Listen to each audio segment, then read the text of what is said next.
A criança é feita de 100.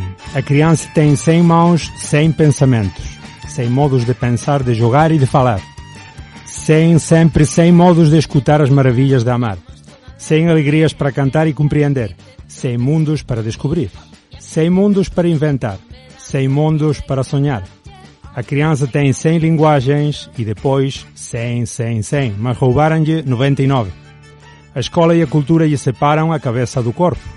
Dizem-lhe de pensar sem as mãos, de fazer sem a cabeça, de escutar e de não falar, de compreender sem alegrias, de amar e de maravilhar-se só na Páscoa e no Natal. Dizem-lhe de descobrir um mundo que já existe, de 100 roubaram-lhe 99. Dizem-lhe que o jogo e o trabalho, a realidade e a fantasia, a ciência e a imaginação, o céu e a terra, a razão e o sonho são coisas que não estão juntas. Dizem-lhe, enfim, que as 100 não existem. A criança diz, ao contrário, as 100 existem.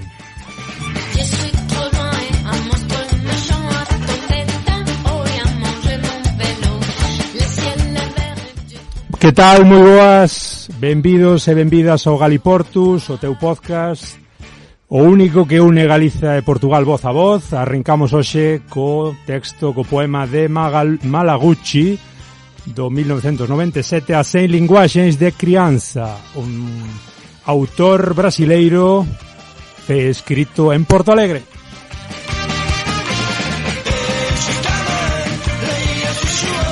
Eu son Germán Estevez e hoxe outra vez nos estudios de Radio Ariz para falar neste novo Galiportus, neste voso podcast. Hoxe toca falar de educación, toca falar de educación infantil, toca falar de lingua, toca falar de futuro e temos dúas convidadas para celebrar convosco estas todas aprendizaxes, estas sabidurías moi boas.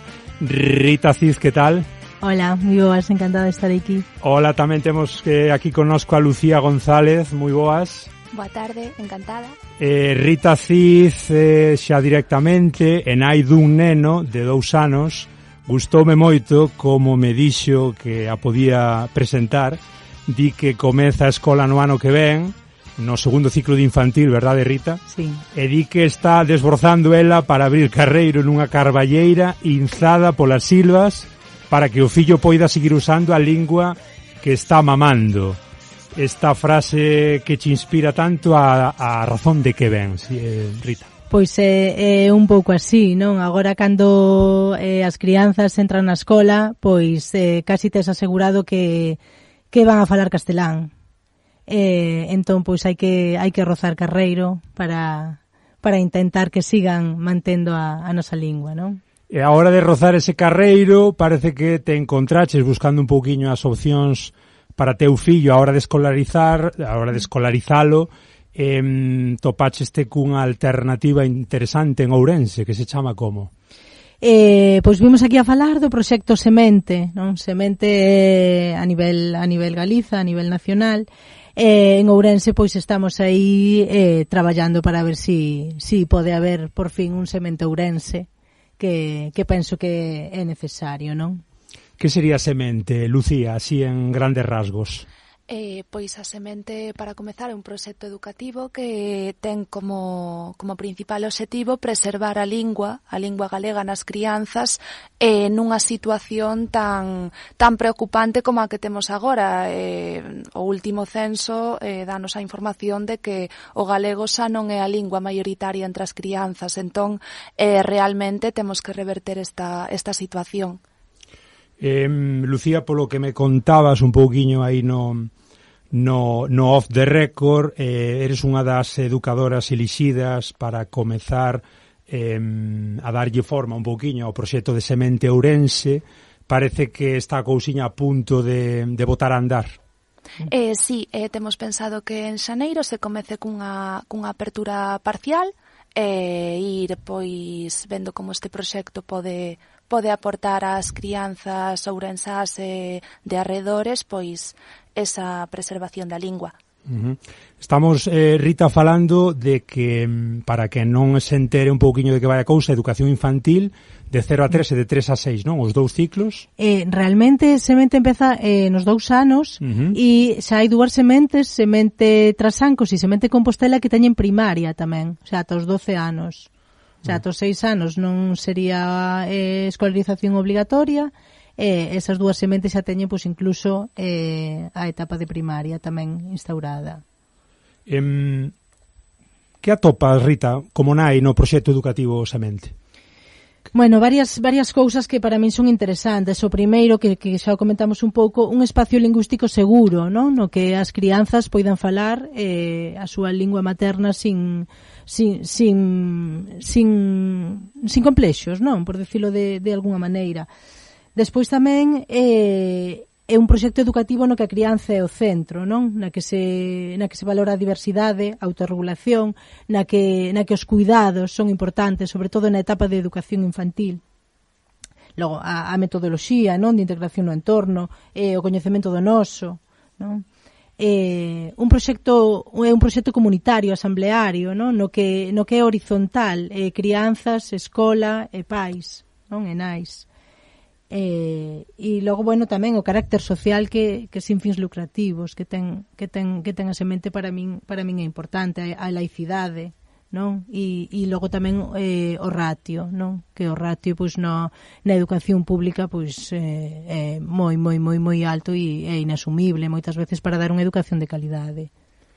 Todo isto que nos comentas non está garantido na educación pública? É dicir, eu son pai, quero escolarizar os meus nenos, as miñas crianzas, e non topo máis ou menos a grandes rasgos o que tú estás xa comentando en calquera centro público? Pois en calquera cidade ou en calquera vila de Galiza non porque a maioría de nenos falan castelán. O sea, antes había un conflito lingüístico, agora xa non hai conflito lingüístico. Houbo unha perda, non? Unha sustitución da lingua propia. Entón, por moito que o teu neno fale galego na casa, logo ten un sentimento de pertenza ao grupo e vai abandonar esa lingua. O sea, eu non trouxen os datos, pero todos os datos están na mesa, non? E un neno pode tardar 15 días ou pode tardar meses, pero vai a cambiar a lingua propia. E logo tamén o que comentaba do tema de cuidados, de que a crianza é o centro, realmente moitas veces na escola pública, sobre todo en infantil, é bastante adultocentrista, non? Non sei que opinas, Lucía, ti dende outro lado, pero a mí ocorreseme agora o tema do cueiro, non? O cueiro é un proceso fisiolóxico, cognitivo e emocional que non se elixe, e é natural que un neno ata preto dos 4 anos pois non sea capaz de deixar o cueiro, pois se lle exixe a nenos de 2 anos que entren na escola sen cueiro. O sea, se exixe unha operación pañal e que o neno chegue a setembro do primeiro ano sen cueiro. O sea, está claro que aí non estamos pensando no benestar das crianzas, estamos pensando en outras cousas, non? Que eso non se ten en conta. Sí, Lucía, non sei que che parece un pouquiño, tamén nos comentabas antes de comezar o programa situación particular túa, de como foi un pouquiño esa evolución, sí, esa situación de verte sempre en desventaxa, de entrar falando a túa lingua e pouco menos que sufrir ese apartheid lingüístico. Eu, sin ir máis longe, os que temos algún ano máis, sí que vivimos entornos moito máis favorecedores, moito máis inclusivos, onde a lingua galega estaba moito máis presente. Sí, pois eu, por sorte, fun unha nena criada íntegramente en galego, mais no momento no que eu entrei á escola con 3 anos, pois as lembranzas que teño son pois de burlas do resto de compañeros e compañeiras, de que esa nena non sabía falar. Realmente eu sentíame perdida porque nin atopaba ese apoio nos iguais, pero que tampouco atopaba nos docentes. Se ti lle falas galego aos teus docentes, pero eles che contestan en castelán, ti realmente acabas tendo unha imaxe da lingua de, vale, aquí teño que falar esta lingua e a miña lingua pois xa deixo para casa. con miña nai e con meu pai. Ese sentimento de pertenza ao grupo do que falaba Rita aínda se acentúa máis a partir dos 12 anos, de cara a cando comezas a preadolescencia ou a adolescencia. Aí aínda queres pertencer dunha maneira máis óptima, sentirte máis acollida polo grupo, entón o galego desaparece completamente da vida social dos rapaces e rapazas. Pódoche dicir que coñezo nenos e nenas pequenas que non saben dicir unha, perderon ese NH noso, esa non lle sae natural. Entón a situación é esta. Teño os datos por aquí e volvo xa contigo, Rita. Comentaba un artigo xa do 2019, é dicir, antes da pandemia, que apenas o 18% dos nenos aprenden a falar en galego e menos do 10% das escolas infantís das cidades usan maioritariamente a lingua galega. Despois de 13 anos de decreto do plurilingüismo e dunha situación na que non se ve por ningún lado cuestións que favorezan ese crecemento do galego nos nenos, nos rapaces.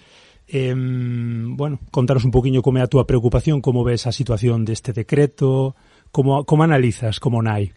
Bueno, o decreto do plurilingüismo foi un pouco o xerme das escolas semente, non?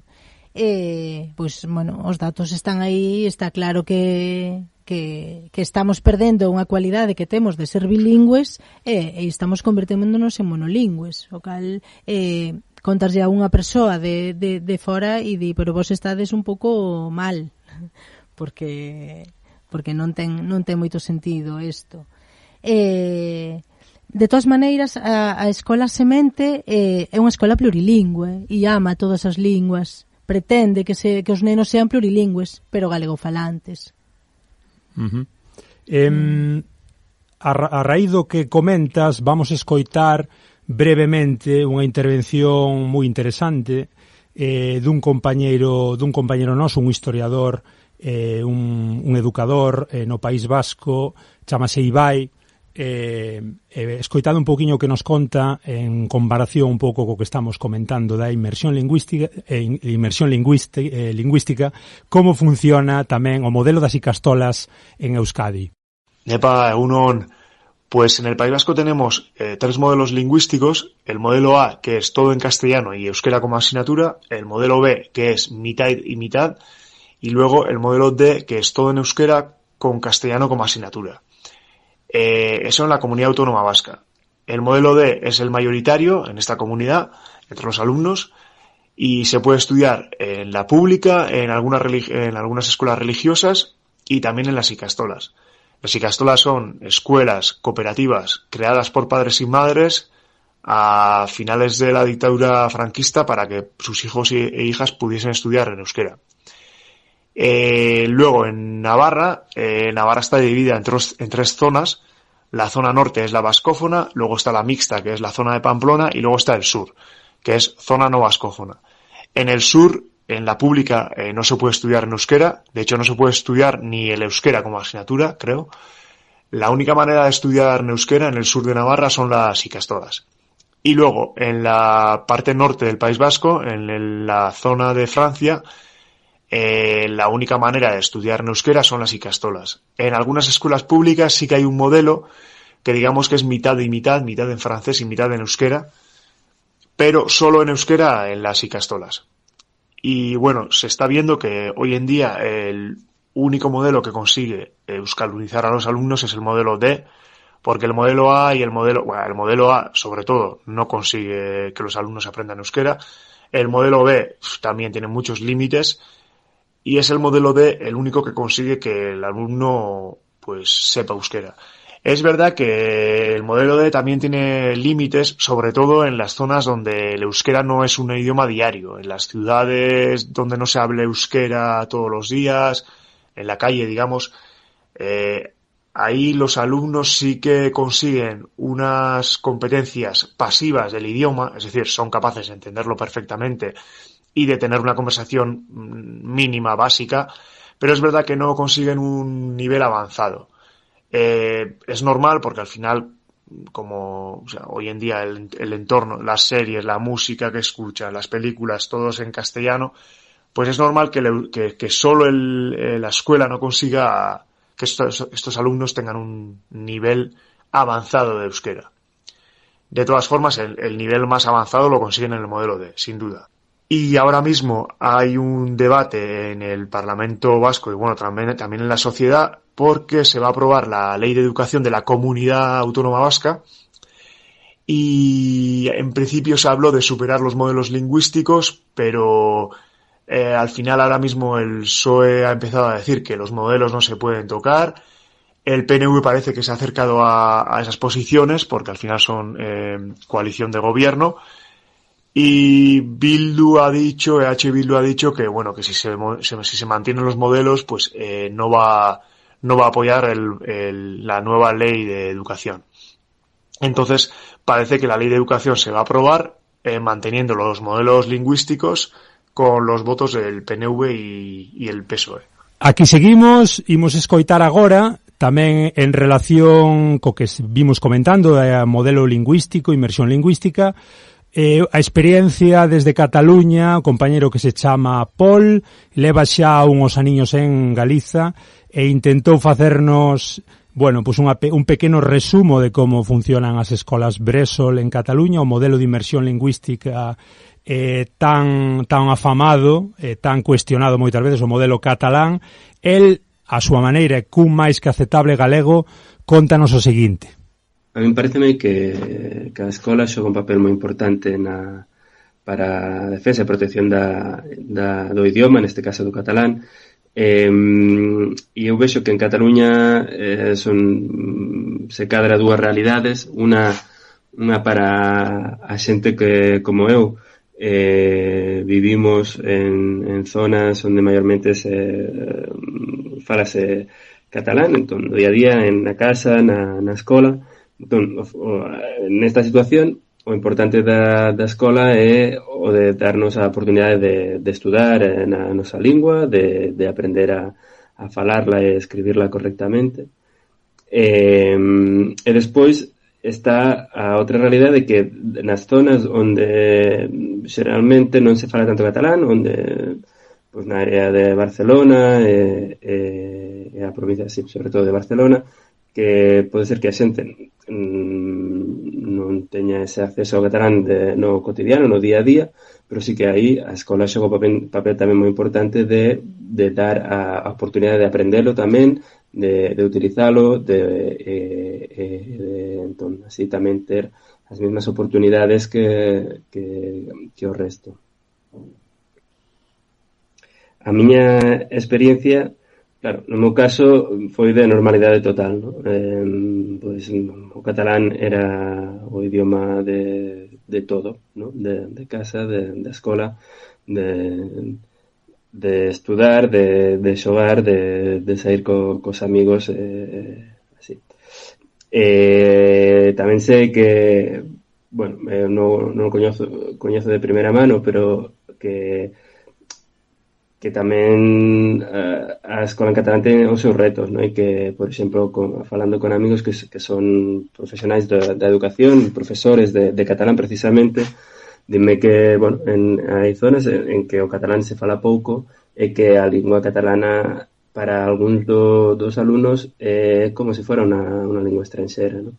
Entón, entendo que, bueno, por un lado, pois ver a parte positiva de que o catalán seguese ensinando e que dase a oportunidade a xente de aprendelo. Tamén é verdade que só co catalán na escola non é suficiente, non? Si despois a lingua que se utiliza para o resto da vida é outra, é complicado que o catalán poida, sobre todo para esta xente, ser unha lingua de uso habitual.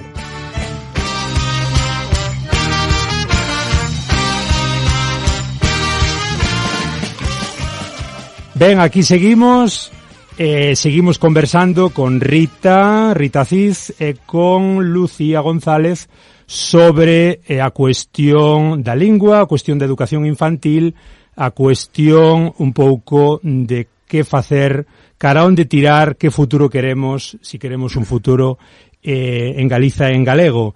Comentábamos hai nada, hai uns minutiños, a cuestión da inmersión. Comentaba Rita que hai moitas linguas, é dicir, en Galicia perviven moitas linguas, evidentemente hai dúas que son oficiais e hai unha que é a lingua propia. Hai moitas maneiras de ver esta cuestión e tamén hai, semente creia todas as linguas, efectivamente, e hai dous galegos, ou digamos que unha versión dentro da gran polémica, non? O gran punto, ou a versión ERRAG, a versión xunta, ese galego que nos ensinaron a nós neses anos 90, a versión oficial, e despois unha versión reintegrada, que tamén está por riba da mesa, xa sabedes, os que nos estades escoitando, a variante de galego españolizado, como diría Carballo Calero, por un lado, e a versión galego lusa, por outro lado, que tamén comentaba Calero, ya que, pues un pouco defende semente. Si mañá chega calquera persoa, Rita, Lucía, e me pregunta que narices é ese galego que aprende o meu rapaz na escola, ese galego medio luso, que lle dicimos?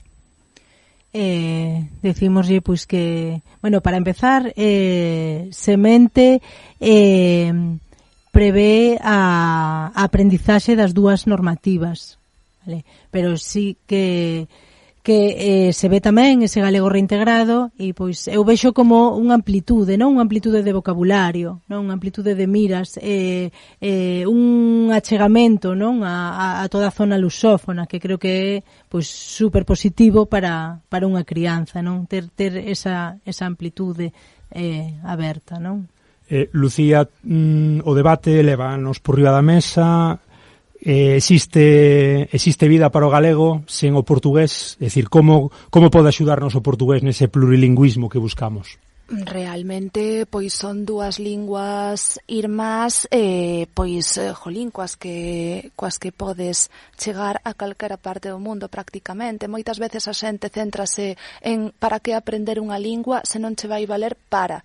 Primeiro, estamos catalogando a cultura en función da súa utilidade mercantilista, co cal xa imos mal por aí. E segundo, realmente ti co galego e co portugués pois podes chegar a moitas partes do mundo, ten moito máis parecido con outras linguas como pode ser o francés, hai zonas incluso no Estado español nas que perduran vertentes que veñen do galego, como pode ser nunha zoniña que hai de Extremadura, que non me acorda agora o nome, pois esta coexistencia do galego pois que hai agora normativo, podemos chamarlle, e do galego reintegrado, o único que pode ofrecer ás crianzas para min é riqueza cultural e lingüística, e desta maneira pois tamén así achegarnos a esa interculturalidade. Realmente, cantas máis linguas e cantas máis versións culturais tes ti na túa cabeza, mellor podes comprender e, sobre todo, respetar, que neste tempo fai bastante falla, o resto de culturas. Entón, para min, non é só unha validez de poder viaxar ou de poder comunicarte, que tamén, senón ese pensamento intercultural, esas miras que te poden levar, pois, prácticamente o resto do mundo. Comentábamos tamén, comezando o programa, a situación de Semente Ourense. Parece que está a cuestión a puntiño de arrincar.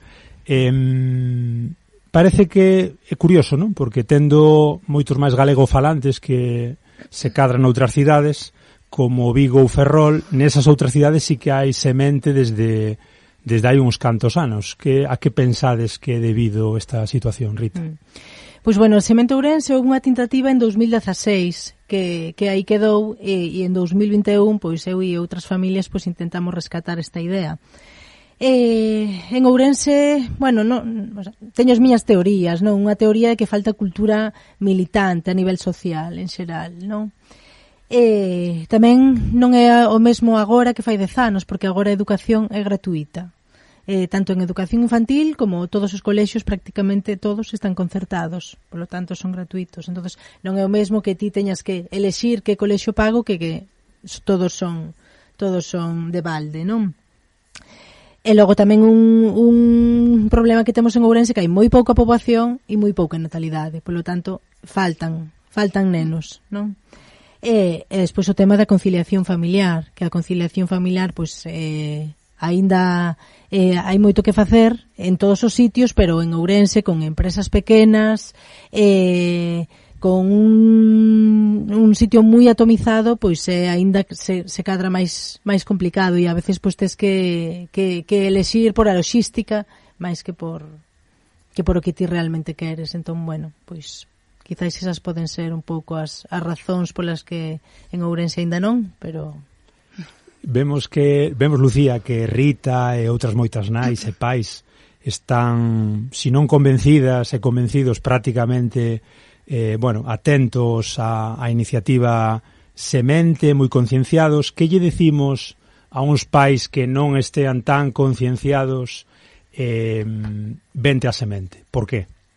Porque é un espazo que, alén de non estar con esas ratios masificadoras que hai agora mesmo na educación pública, en a que ti como mestra podes atender de maneira máis individualizada a cada crianza, alén diso é un espazo no que se segue o ritmo evolutivo en contacto coa natureza, ti non tiras tanto de fichas impresas coas que realmente as crianzas non aprenden. As crianzas nos primeiros anos da súa vida aprenden a través dos seus sentidos, co tridimensional, co tocar, co ulir, co vivir experiencias. Entón, nos demais centros hai demasiada masificación deses libros de texto, de editoriais, desas fichas impresas. Aquí non, aquí aprenden tocando, comunicándose entre elas na lingua propia, porque aparte iso, pois para unha familia supoño que será o primordial, que nun entorno no que estamos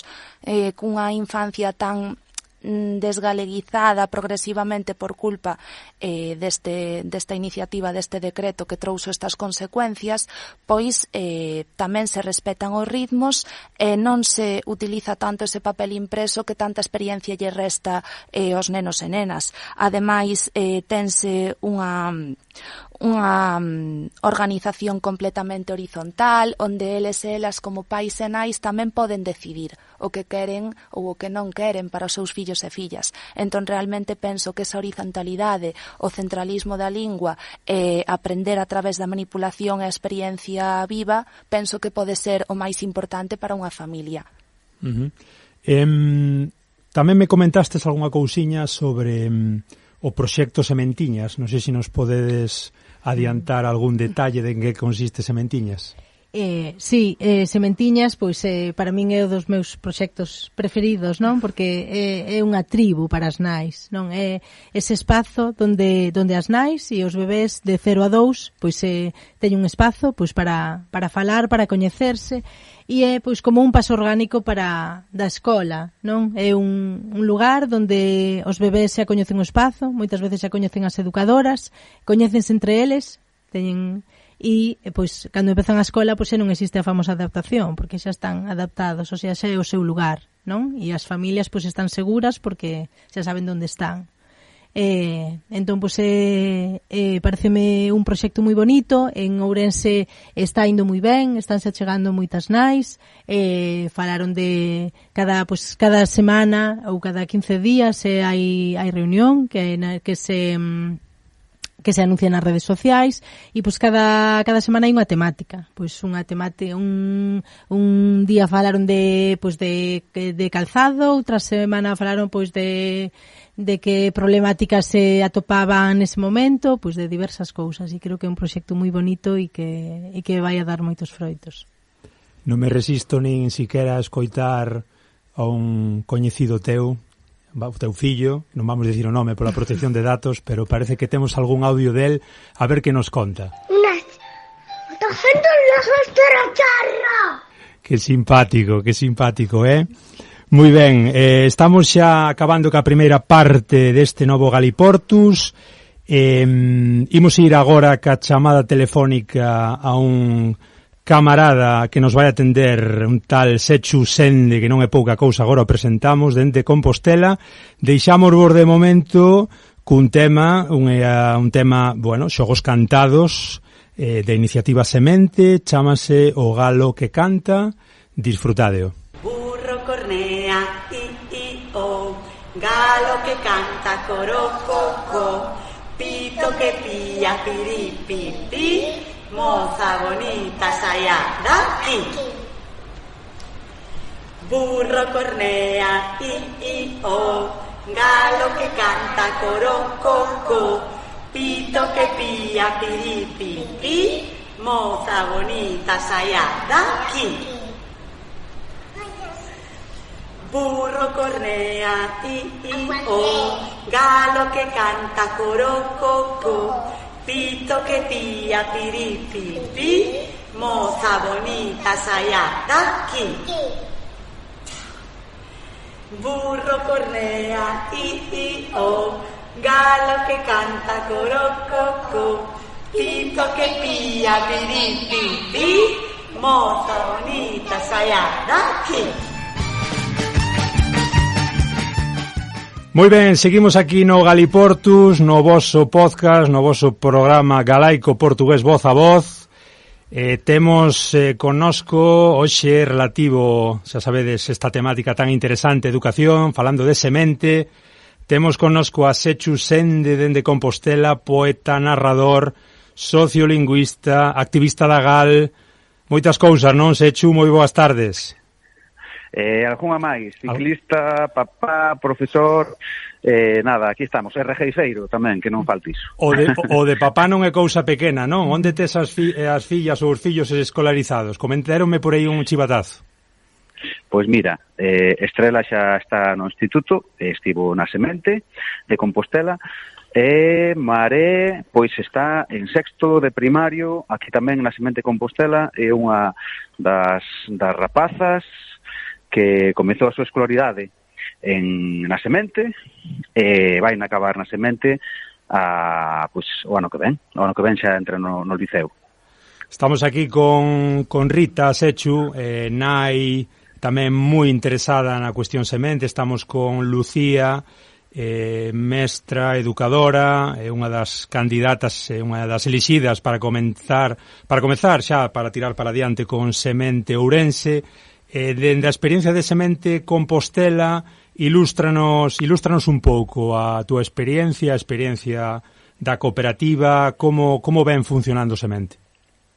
Pois, mirade, hai 11 anos, desde a Xentalla do Pichel, desde a asociación, o centro social, non, pois, convócase unha reunión. Entón vamos para ali, pois unha serie de activistas, de militantes así de Defensa da Lingua, de Compostela, e a proposta que hai encima da mesa é votar a abrir unha escola nacional galega, unha escola autoxestionada, como podedes imaginar, pois abrimos moito os ollos, abrimos moita a boca, collemos aire, e dicimos, pois veña, para adiante, e se o conseguimos é porque detrás hai un pobo, detrás hai unha sociedade que apoia que haxa unha escola galega, en galego, e cunha serie de valores sociais que nós pensamos que son os máis necesarios, os máis urxentes para mudar a trayectoria que estaba tendo, non? Pois o que era pois a referencia do ensino, non, na Galiza. Entón, para a xente que estades aí en Ourense, traballando moito, loitando por abrir unha semente, non, que saibades que toda esa tensión, esa inseguridade, ese temor que ás veces temos de que os proxectos non van sair adiante, pois realmente comezan a moverse no momento en que se comezan a reproducir, a multiplicar as forzas e as enerxías. Nos comezamos con 3 crianzas o primeiro ano, con 2 ou 3 crianzas o primeiro ano, e 2 persoas educadoras, non? Non sabíamos se iso ia ser, se ia ter continuidade, se ia ser posible, non? Entón, realmente, cando vimos que ao ano seguinte eran 7 crianzas e que ao terceiro ano xa estábamos perto das 20, comezamos a ver que aquilo pois non era só o soño de 4 idealistas ou de 4 radicais ou de xente que non tiña os pés no chan, non? Senón que estaba a ser pois o comezo dunha mudanza social, non? E iso foi o que nos deu máis forzas, saber que era necesario, porque había máis xente que consideraba necesario, non? Tivemos moito apoio de moita xente de Galiza, de Euskal Herria, de Cataluña, non? Mais, sobre todo, o que a min persoalmente, non, agora que son pai da semente, non, e que no seu momento pois tiven todos eses temores, pois a min o que me axudoume a semente foi a confiar en nos mesmos, nas nosas forzas, nas nosas enerxías, e saber que podemos facer cousas moi grandes, como construir escolas propias, galegas, se nos xuntamos e se compartimos ese soño, non? E sobre todo ese traballo diario, non? Que é un traballo diario que pode ser derrubar unha parede e construir outra, pode ser limpar, pode ser organizar un magosto, tantas outras cousas, non? Cuestión económica, Sechu, en que consiste a achega dos socios, por un lado, e por outro lado, digocho evidentemente, temo que, irónicamente, supoño que unha alternativa, unha proposta como Semente en Galiza de galeguizar os rapaces, os nenos, as crianzas, contará con axudas públicas sin ningún problema, non? Pois, mirade, basicamente, o espírito da Semente é facémolo nós mesmos. Nós mesmas somos quen de levar isto adiante tamén económicamente, non? Si que estamos nun país afeito a que haxa unha participación, unha militancia de enerxía nos proxectos de entusiasmo, mais nasamente tamén desde o principio pois tiñamos claro que tiña que haber tamén unha dimensión económica, non? E por iso pois foi tan importante comezar a facer actividades de autoxestión, desde organizar concertos, organizar comidas, facer camisolas e vendelas, publicar libros, e todo ese tipo de iniciativas máis ortodoxas, non, do que é a militancia.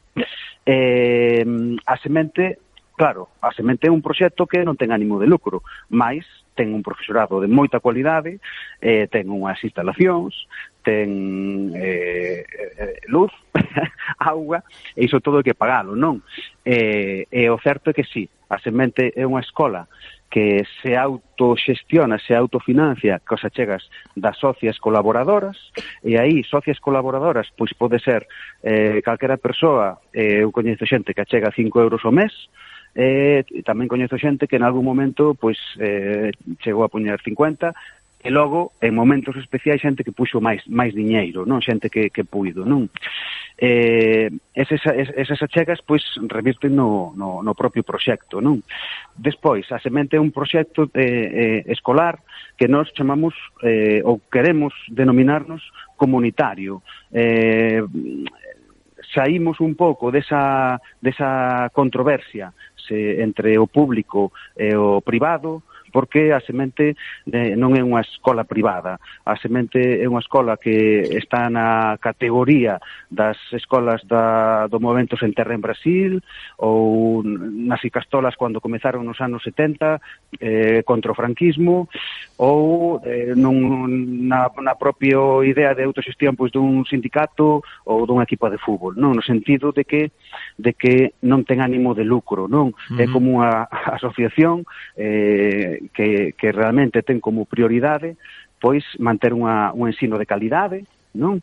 Ter un corpo profesional, non? De docentes e outros gastos, non?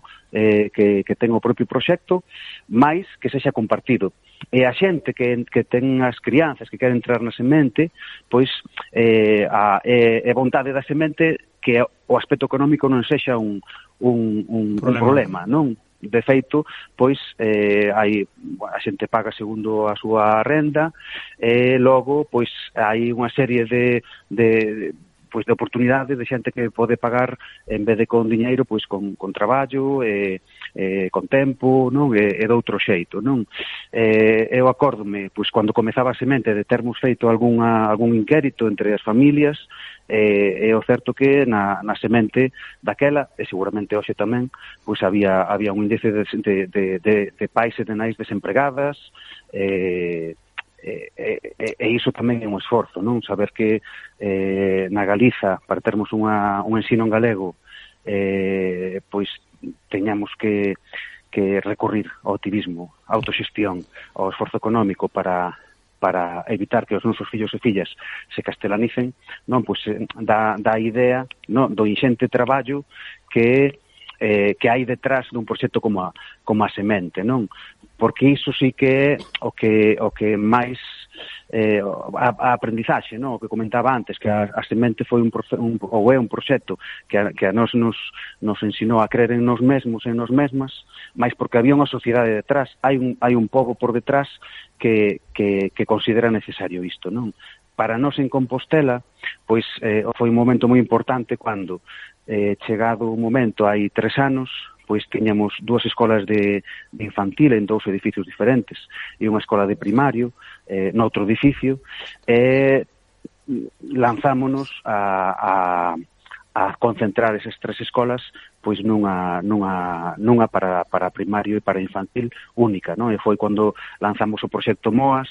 O certo que todo o país e parte do estranxeiro, non, pois colaborou con cartos para que ese proxecto fose adiante. Foron moitos cartos e o certo que hoxe termos en Compostela pois 90 crianzas educándose en galego fora da violencia, dos prexuizos lingüísticos, polo menos dentro da escola, sen contacto pois coa religión,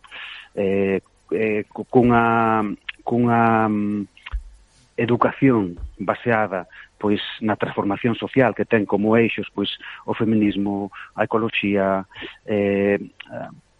o que é o coñecemento do propio medio, da contorna, e moitas cousas máis, pois é algo que lle debemos a toda a xente, non? Sergio, mira unha cousiña, temos por aquí falabas dun pobo que temos aí detrás. Aquí temos 2 compañeras tamén diante querendo intervir. Tes o aparato a Rita e a Lucía que queren comentar xa. Moi ben. Secho, que tal? Encantada de falar contigo. Pois, falando que che comentou Germán o tema económico, eu tamén fiquei sorprendida cando vin que o tema económico non era realmente o maior problema, non? Que moita xente estaba disposta a poñer diñeiro para a semente. De feito, nos fixemos un crowdfunding e conseguimos o diñeiro para facer as obras sin moito problema, non? Incluso xente sen crianzas, non? Que acredita no proxecto. Sí. Entón, pois sí, eso dá folgos e dá moita ilusión. Sí. Aí tal vez nós, por exemplo, o que botamos en falta, non? É que a maioría da xente que estamos traballando na semente Compostela somos pais e nais, así que nos faltan activistas, non? Con outros tempos, non? En ese sentido sí que pois sí que é importante ter unha rede de colaboración popular, non? Que porque moitas veces nós, os pais e nais, pois temos outro, pois conciliar é máis complicado, non? Mais sí, é dicir, xa vos só tedes que propoñérvolo, creo. Vos aí que tal? Como estades en Ourense agora? Pois o que estaba comentando un pouco, pois vai arrancar en xaneiro, por fin, parcialmente, pero arrancará. Fixemos, o ano pasado tivemos todo o ano un obradoiro de música tradicional, onde nos reuníamos semanalmente. Pois era un espazo, non? De onde as crianzas e as familias podíamos xuntarnos e facer rede, non? Este ano tamén estamos aí a punto de lanzar algún obradoiro semanal e algunhas actividades puntuales. E tivemos un par de festivales, o último 7 de outubro, con teatro, música, pois que tiveron moito suceso e vamos aí fendo cousiñas, pouco a pouco. Sí, Lucía.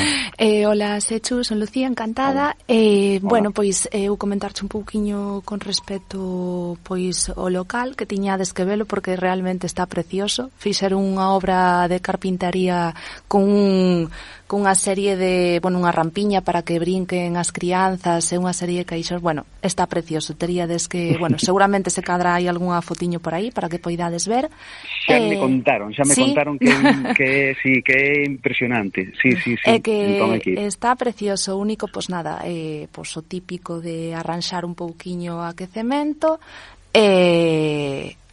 algún o da luz natural, así darlle un pouquiño máis de luz, pero polo resto sí, tiñades que velo porque realmente o local eu penso que se viran máis familias sí que se animarían a levar aí as crianzas porque realmente está moi ben.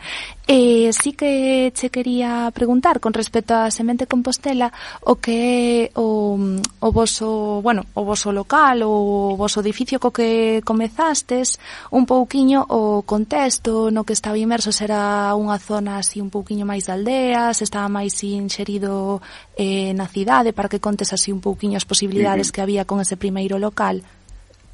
Sí. Pois mira, nós abrimos un local aproveitando a instalación dunha escola infantil que pechara, non? E estaba, pois, no bairro, pois, de Vistalegre, en Compostela, bastante céntrico, polo tanto, non? Dicíache que era un local que, ademais de estar aí, pois, bastante céntrico, tiña a parte de atrás aberta cara ao río Sarela. Entón, claro, era impresionante porque tiña unha horta onde pois plantaban de todo, onde todos os días, pois como se fai en casi todas as sementes, non? Pois a rapazada está moi en contacto ca natureza, saen afora aínda que chova. En ese sentido, pois sí que tamén comezaron vindo algún rapaces e rapazas no segundo, no terceiro, no cuarto ano do propio bairro, non?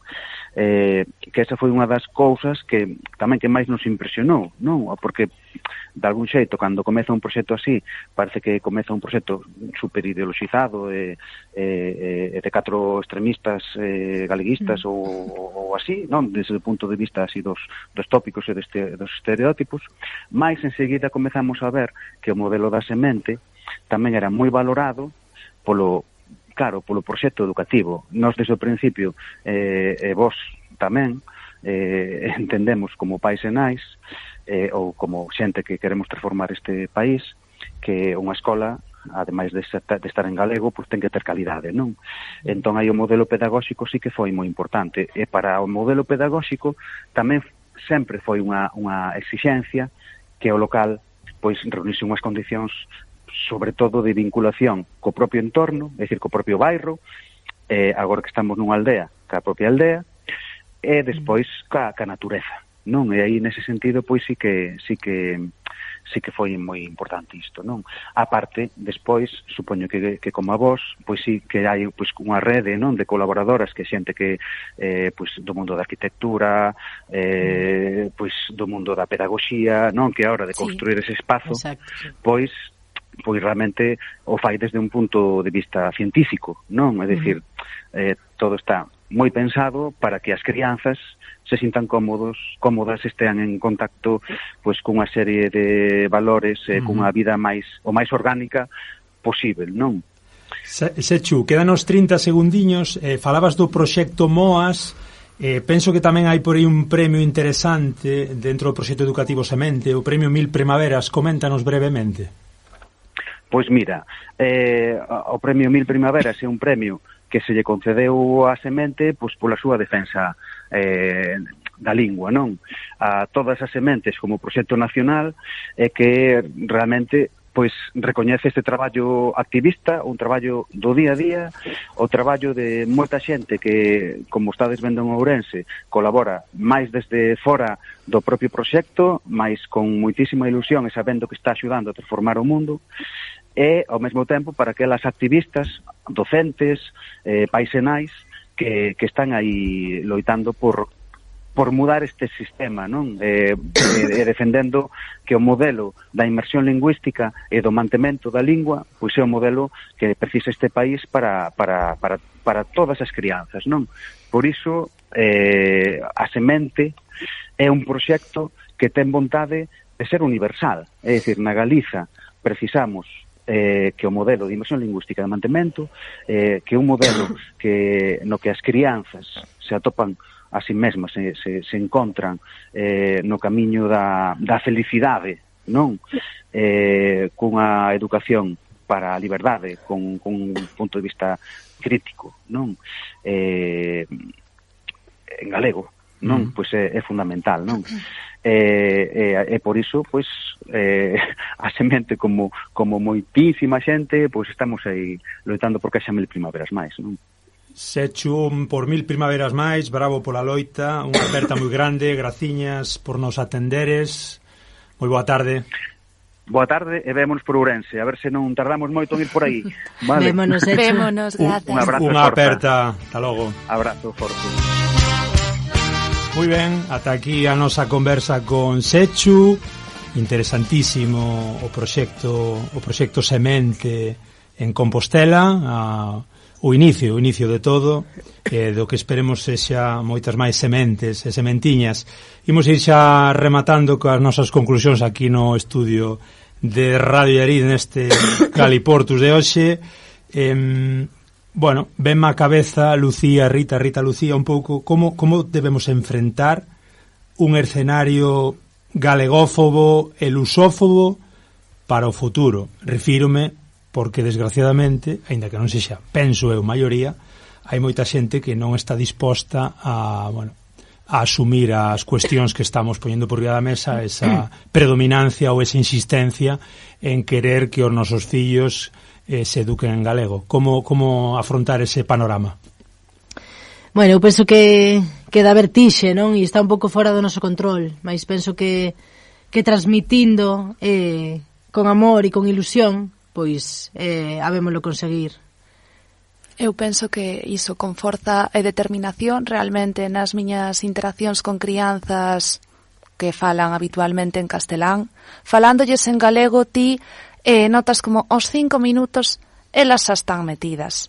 Xa queren, hai algo dentro delas que tira, que máis pode tirar dun mesmo que a propia identidade, por moito que ya queiran pois botar a perder. Non sei se tendes algunha conclusión, pídevos un desexo ou algo bonito que queirades para vos e para os vosos. Pois longa vida a Semente, sobre todo a Semente Ourense, e longa vida a Galiportus tamén. Exactamente, coincido. Ben, pois moitas grazas. Aquí vamos ir rematando o programa de hoxe. Recórdovos que Galiportus podelo escoitar en iVoox, en Pod Galego, en Google Podcast, que en breve parece que vai mudar para YouTube Music, xa vos comentaremos. Xa estamos en Twitter e en Facebook, brevemente estaremos tamén en Instagram porque xa me puxeron a etiqueta de Boomer. Como non, en Radio Llarid 107.2, moitas grazas a Carlos, asistente técnico. Hoxe temos a Gusi tamén, para que todo funcione de maravilla na vosa radio favorita. Tendes tamén o voso mail a disposición, galiportuspodcast@gmail.com, para a calquera temática de interese galaico-portugués que queirades propoñer e que poidamos relevar a cabo. Deixámosvos, como non hoxe, co tema de SES, Semente de Vencer. Graciñas, ata logo.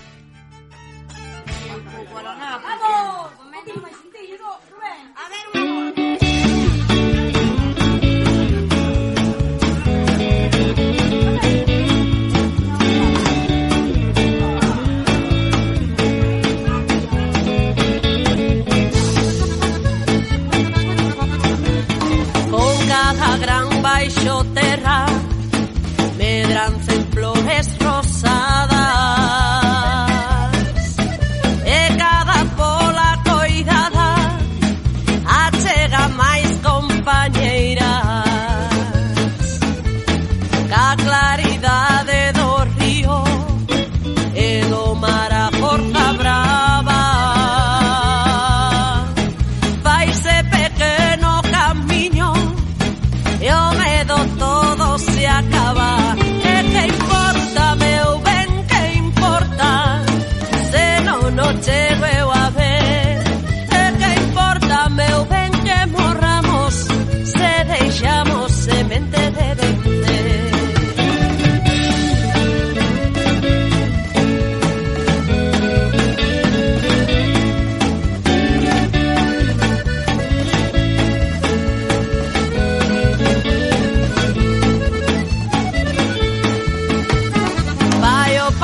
noite ocupa lo valle.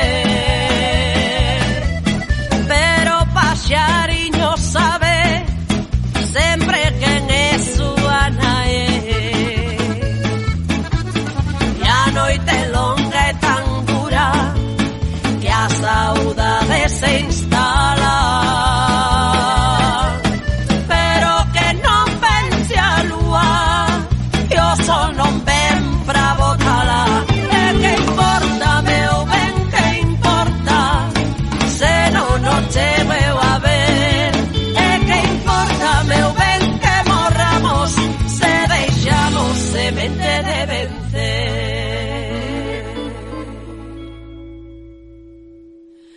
E que importa, meu ben, que importa se non o chego a ver. E que importa que morramos se deixamos semente de vencer. E que importa